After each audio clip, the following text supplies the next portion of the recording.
Billy's phone rang. It was Sandra. "Come quick," she squealed. "There's something wrong with Kevin." Their weekend getaway at Billy's uncle's log cabin had just took a turn for the worst, or else it was some sick prank gone overboard. Stanley, Alice, and Joe, the rest of the weekend gang, sat frozen in disbelief. "Something's wrong with Kevin," Billy murmured. They all hopped into Billy's Toyota and drove down the rutty back roads. It was dark, and Billy's high beams were shot, allowing only a few feet of visibility. "Why would they come this way?" Stanley asked. "And in the dark, no less? What a couple of morons." Suddenly, Sandra's high-pitched squeals pierced the darkness. Fear crawled down the teenager's spine. Billy slowed down as the sight came into view. He loaded his rifle. "Are you guys okay? What's going on here?" Sandra stood hugging herself, trembling fiercely. A few feet away was Kevin. He was balled up and staring at his knees, not bothering to look up at the others. He...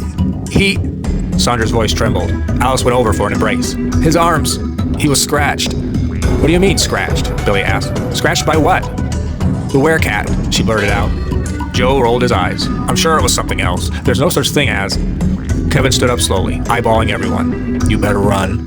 He held up his arms to reveal long, bloody, jagged lines. His nails seemed to be as long as a cat's. "Dude," Billy said, "we'll get you to a doctor. Whatever scratched you might have rabies, so..." Without warning, he pounced on Billy and started scratching. Blood spewed in every direction. Stanley went to help but got his ear sliced off. The nails then dug into the eye sockets, tearing the eyeballs completely out. Alice and Joe quickly headed off into the woods. Sandra remained frozen with fear. Billy moaned in pain until Kevin resumed clawing, ripping out his throat and abdomen.